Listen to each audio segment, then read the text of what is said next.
Bonjour tout le monde, nous sommes le jeudi 30 mars 2026, le dernier jour du mois de mars. Alors les amis, je risque d'être un petit peu enrouée, alors entre les pollens, le temps qui fluctue, avant-hier il faisait très chaud, là c'est très humide, voilà, c'est un peu gris, il y a du vent, donc je vais voilà, racler un peu.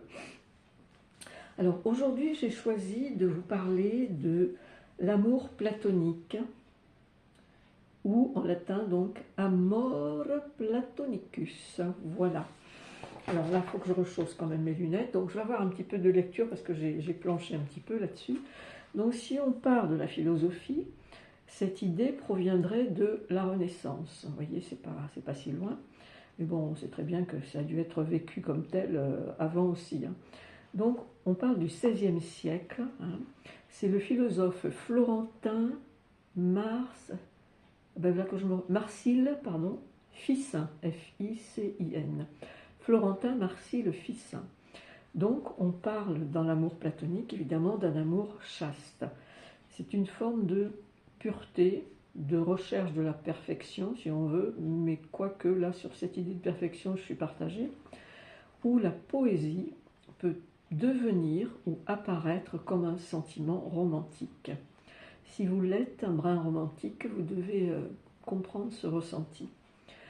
Donc cette conception est issue bien sûr du nom de Platon, mais non exprimée par lui, parce qu'il s'est aussi lui inspiré d'eux, mais voilà, du prolongement de la théorie retracée dans 3 pièces. Donc on a le banquet, que sans doute vous connaissez, c'est connu, on a la République et on a Phèdre, que vous connaissez sans doute aussi.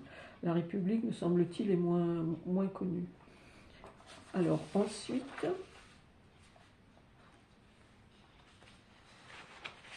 voilà, je vais mettre ça comme ça, ce sera bien mieux, voilà. Donc on a parlé de l'aspect philo, maintenant on va parler de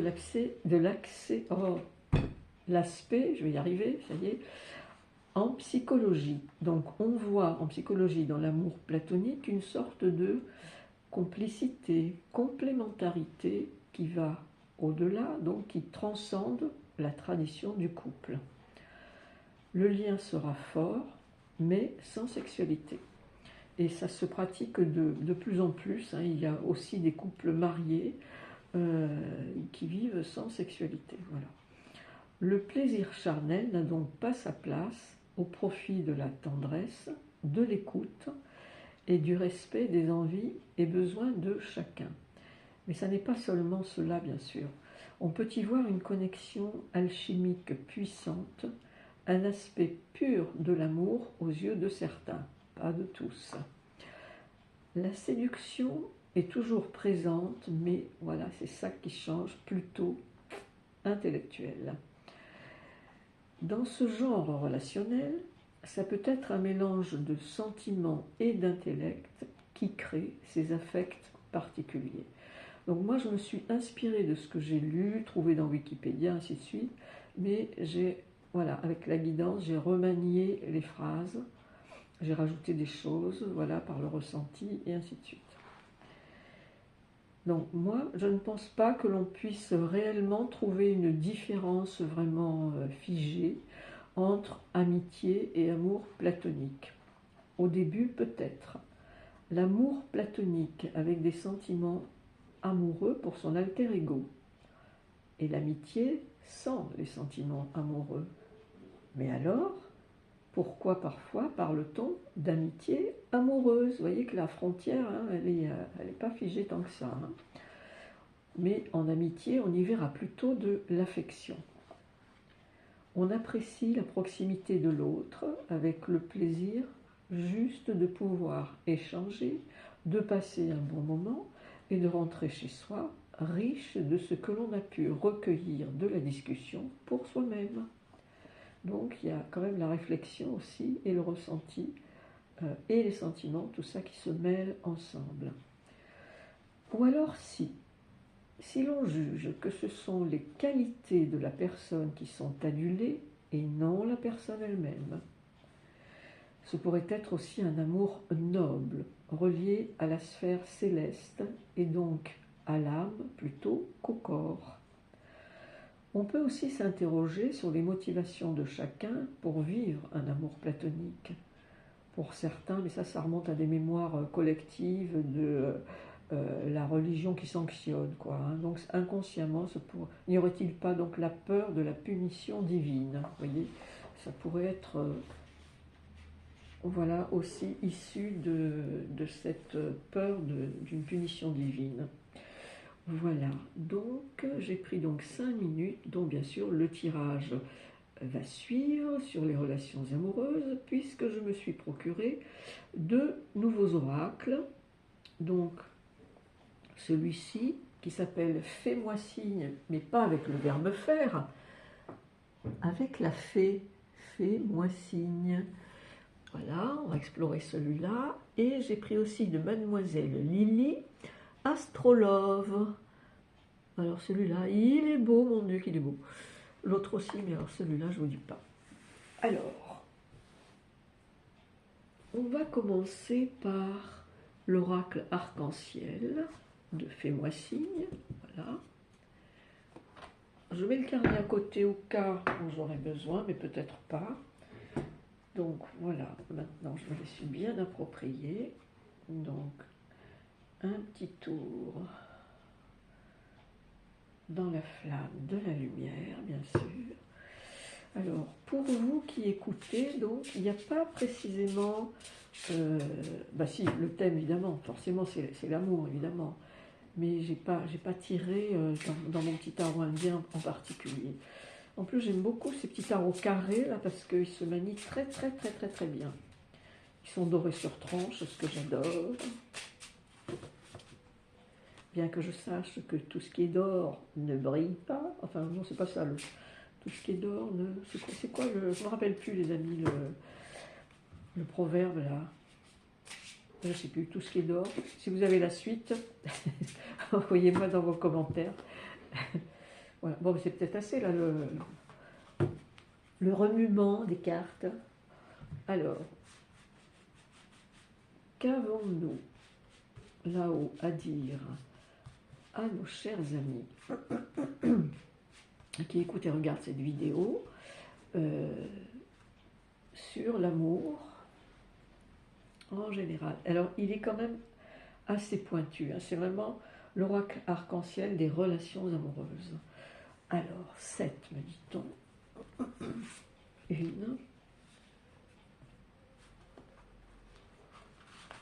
2, 3, 4, 5, 6 et 7. Alors, voyons.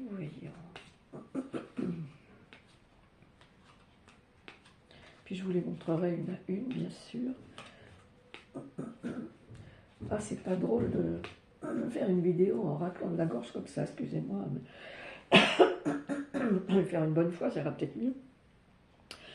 Alors ici, on a la carte de 2 jumeaux spirituels ou 2 jumelles spirituelles. Donc si vous reconnaissez déjà dans ce cas-là, voilà, moi j'ai quand même beaucoup de mal avec ces notions de flammes jumelles, jumeaux spirituels.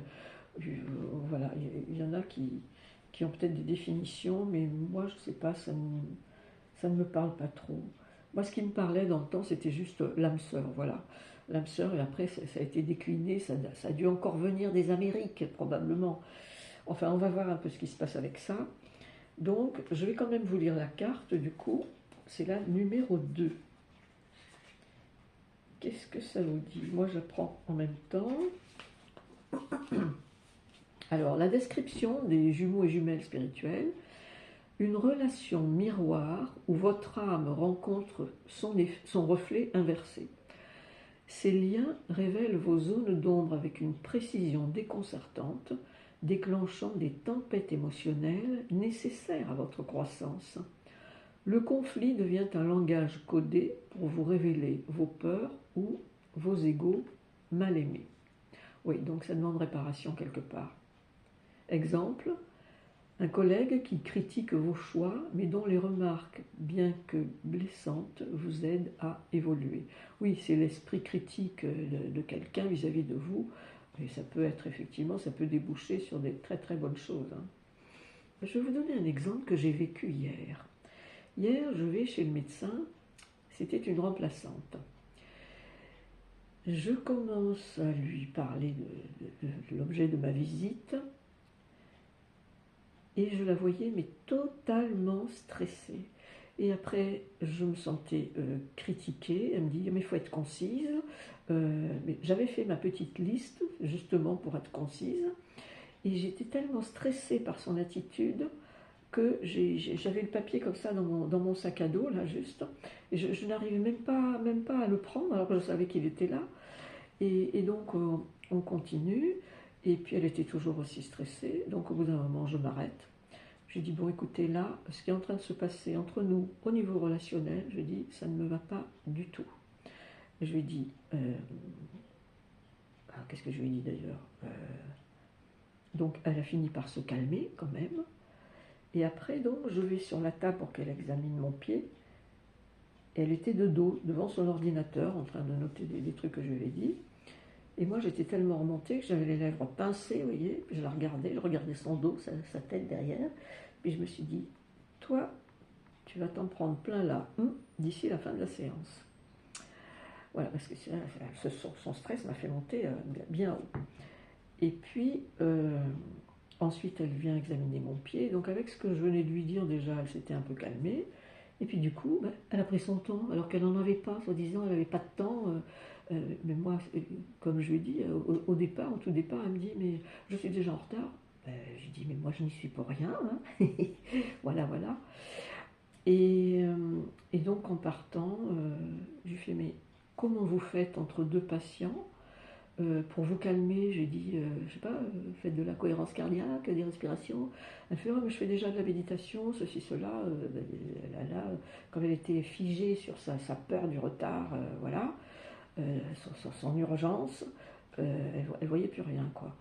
Et je lui dis, parce que, en partant, je me retourne vers elle, et puis je lui dis, parce que vous savez ce que ça fait, le stress, hein? Je dis, ça crée des maladies, hein? Elle me dit, oui, je sais. Mais bon, voilà, elle s'était quand même calmée. Donc là, c'est vrai que mon esprit critique s'est mis en branle, et voilà, je lui ai dit ma façon de penser, et ça, je pense que ça a apaisé au moins pour les patients suivants, hein, voilà. Enfin, c'est vraiment dommageable. J'ai dit, mais vous vous rendez compte? J'ai dit, parce que vous savez, le peuple, je dis, on n'est pas dupe, hein. On sait très bien ce que sont devenues les relations entre certains médecins et les patients, hein.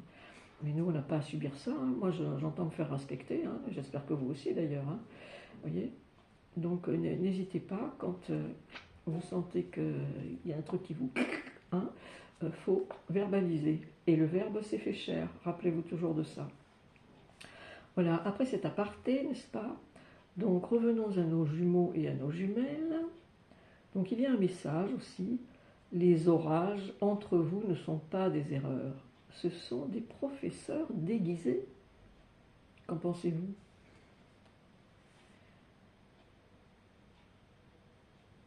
Voilà, donc c'est pas mal du tout ça. Ensuite, nous avons la seconde. On parle d'un autre genre de relation. C'est une relation de résilience, vous voyez? Ça, c'est intéressant, hein?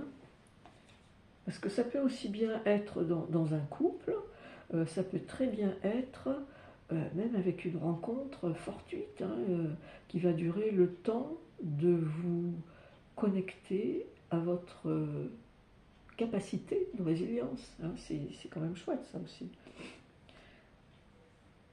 Donc voilà, on a aussi, après l'esprit critique, vous voyez, il y a des bonnes choses qui arrivent aussi. Oui, alors là, justement, je parlais de la relation de passage. Bon, la relation de résilience, elle peut être de passage, ou elle peut être une relation de longue durée, hein. Ensuite, on a cette relation de reflet des valeurs, voyez. On parlait tout à l'heure de reflet inversé. Vous voyez, relation de reflet des valeurs, oui. Alors ça, on peut même le retrouver dans l'amour platonique. Vous voyez, ça c'est quand même intéressant. Le lien avec ce que j'ai raconté avant, relation de reflet des valeurs. Quelles sont vos valeurs? Est-ce que vous respectez vos valeurs? Est-ce que vous entendez que les autres respectent vos valeurs? Tout ça, c'est important, hein, les amis, dans la vie. Ah ben, et je tire la carte des amis de vie. Non mais voilà, les amis de vie. Oui, ça peut être des amis de longue durée, hein. En général, l'amitié, la fréquentation, euh, se permettre justement, puisqu'on est amis, d'avoir cet esprit critique et de dire, bien que je ne sois pas à ta place, dans la même situation, je ferai ci ou ça. Ça peut éclairer l'autre, hein. Bien sûr, on n'est jamais à la place de l'autre. C'est pour ça que on ne peut pas dire à ta place je, mais on peut dire je ne suis pas à ta place, mais dans cette situation, je ferai ceci ou cela. Ça peut tout à fait éclairer l'autre, ça l'amène à réfléchir, hein. Ensuite, on a aussi, alors ça peut être le coup de foudre, mais on parle de lien de rencontre choc. Vous voyez, les rencontres choc. Oui, alors ça peut être aussi bien un choc positif que un choc négatif. Mais en tout cas, ça produit de la lumière, hein, vous voyez là, l'étincelle. Hein, vous vous rappelez le film avec Louis de Funès là, et sa dulcinée, là, à chaque fois qu'il se touchait les mains, il y avait un arc électrique. Voilà, les rencontres choc. Si vous avez vécu, les amis, un certain type de ces relations, ou plusieurs d'ailleurs, faites-moi part, échangez avec moi, et je vous dirai moi-même dans quel cas je me suis trouvée parfois. Coup de foudre, oui, notamment. Et ensuite, on a ces merveilleux liens d'âme spirituelle, ou les liens spirituels, puisque c'est au masculin, les liens spirituels d'âme. Vous voyez?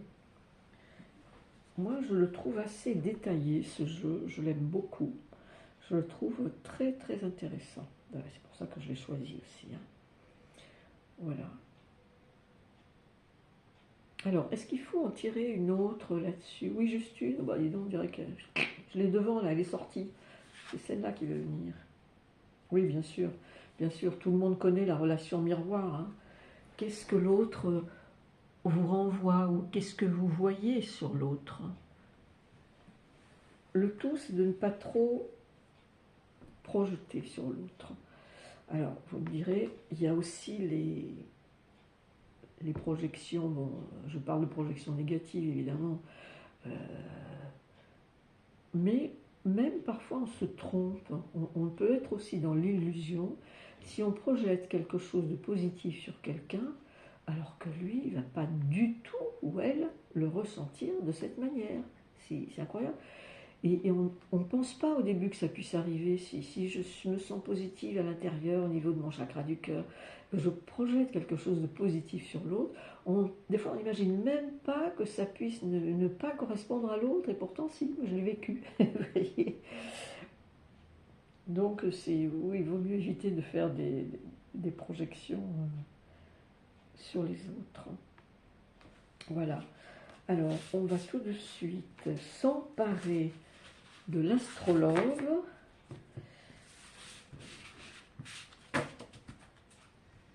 Voilà. Ah oui, vous avez remarqué que depuis quelque temps, je suis dans l'énergie, je ne sais pas trop pourquoi. Enfin, je pense que c'est pour le partage, hein, c'est pas spécialement pour moi, hein. C'est le mariage, oui, la vidéo sur le mariage, l'amour. Bah, je suis là-dedans. Bah, écoutez, tant mieux, hein.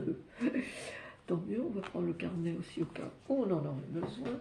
Bon, parce que voilà, j'ai été astrologue pendant 40 ans, donc ça va quoi, normalement, j'ai pas trop besoin du carnet. On va voir ce qui sort, les amis, pour vous.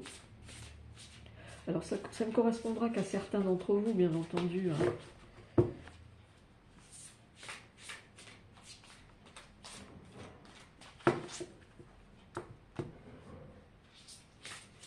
Alors, que va-t-il se passer par l'astrologue? Voilà.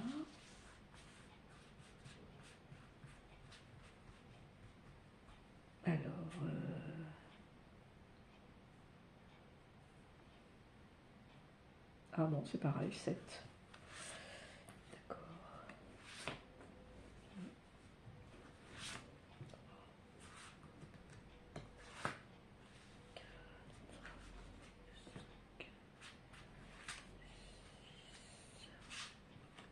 Et 7. Voilà, un beau dodeck étoilé, vous voyez.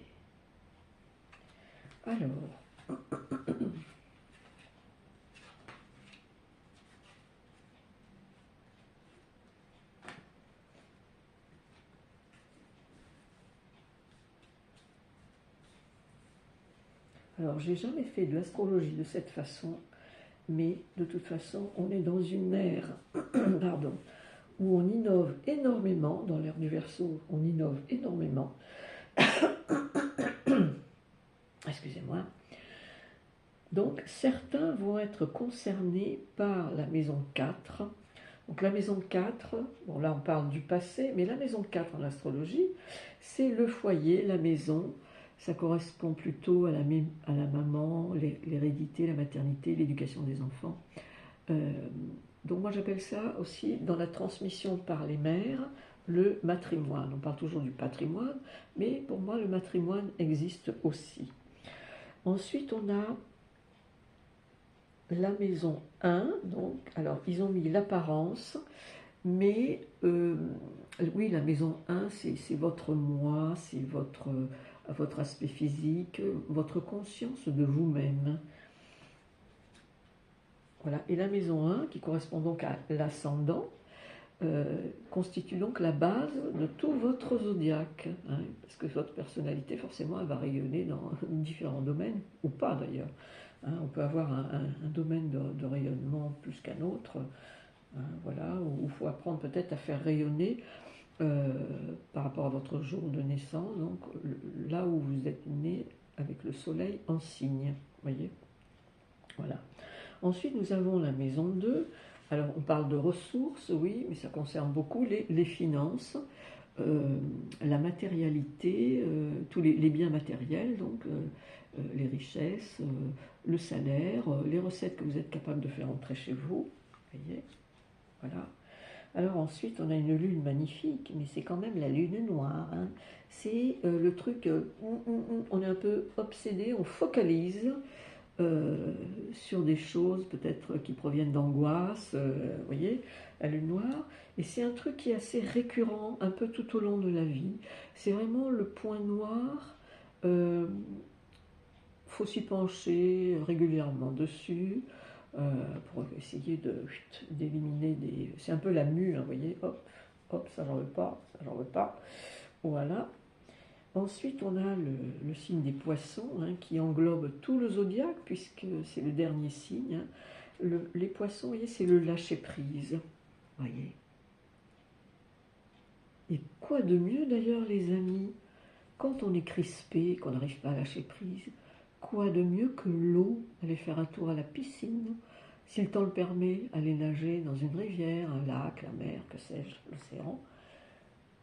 Voilà, le lâcher-prise. Et c'est quand même le plus grand signe émotionnel qui soit, c'est le signe des poissons. Puisque l'eau est conductrice de nos émotions et aussi des illusions. Je vais vous expliquer pourquoi les illusions. Un jour, ça m'est apparu, j'étais sur un banc, je contemplais, en contemplation vraiment, je contemplais un étang, simplement. Donc je voyais le reflet des arbres très net, très ciselé dans l'eau.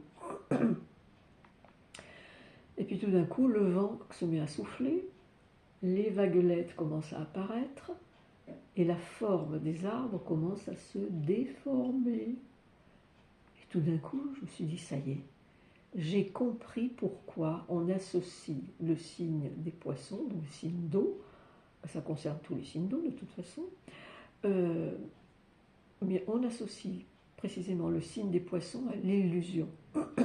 Parce que l'illusion, ça déforme les choses, ça déforme la réalité. Voilà pourquoi. Donc j'espère que ça aussi, ça vous aura éclairé. Alors ici, on avait la lune noire, mais on a tout simplement la lune, et ici, en l'occurrence, il s'agirait d'une pleine lune et on parle des besoins. Voilà. Vous employez à reconnaître, admettre vos besoins, parce que des fois on les reconnaît, hein. Voilà, mais est-ce qu'on les admet vraiment? Parce qu'à partir du moment où on admet qu'on a tel besoin, eh bien, on peut se faire respecter avec ces besoins que l'on a. Voilà. Et ça, c'est important, le respect de soi-même. Et ensuite, de toute façon, c'est parfait que ça se termine par cette carte de la maison 9, où ils ont donc mis le terme de apprentissage. Alors, l'apprentissage, de toute façon, c'est tous les jours qu'on peut apprendre quelque chose. Mais la maison 9, c'est aussi celle du Sagittaire, donc qui correspond à son gouverneur Jupiter. Et c'est aussi tout ce qui concerne les voyages terrestres, bien entendu, mais les voyages intérieurs, hein, bien sûr. Je veux dire, c'est pas toujours la peine de partir en voyage à l'extérieur, dans un voyage terrestre, pour faire le voyage intérieur, hein. Mais vous en avez même aussi qui ont besoin de partir à l'étranger en voyage pour avoir des chocs spirituels aussi, hein. Parce que c'est la maison de la spiritualité, hein, la maison 9. C'est la maison qui concerne toutes les voies spirituelles, le bouddhisme, l'hindouisme, les religions également, et les voies philosophiques, vous voyez. Donc c'est quand même intéressant. Donc j'espère que ça aussi, ça vous aura bien éclairé sur vous-même, les amis. On s'en servira encore de toute façon de ces oracles. Alors, est-ce que là-haut j'en tire encore? 2, d'accord. Alors, 2.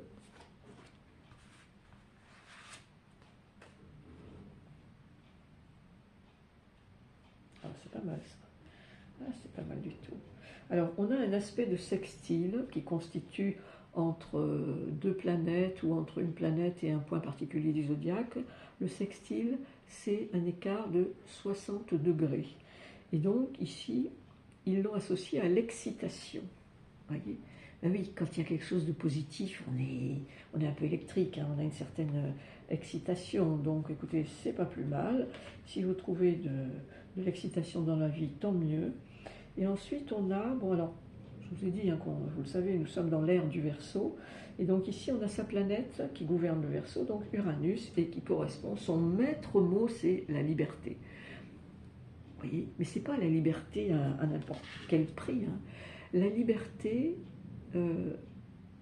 si, c'est quand même une notion très importante à apprendre aux enfants, précisément pour qu'ils ne fassent pas n'importe quoi, pour qu'ils ne prennent pas des libertés inconsidérées, notamment si on veut vivre en société. Donc c'est quand même important d'apprendre cette notion de liberté aux enfants aussi, voilà.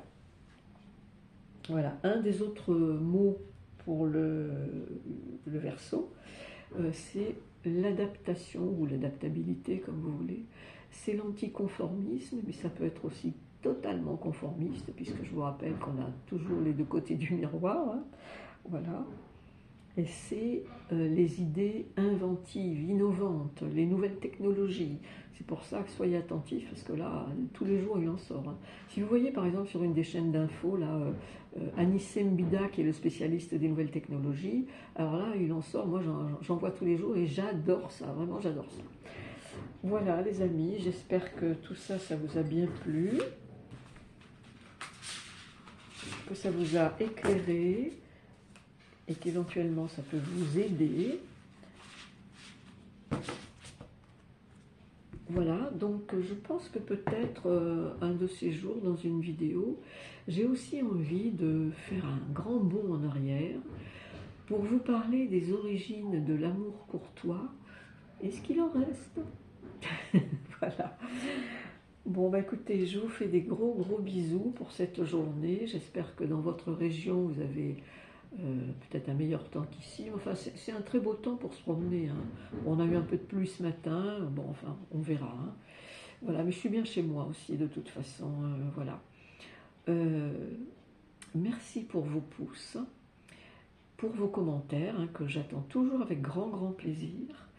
Merci à tous les abonnés depuis le début, ceux qui peut-être cliquent actuellement, et puis pour les prochains. Très très bonne journée à vous les amis. Au revoir.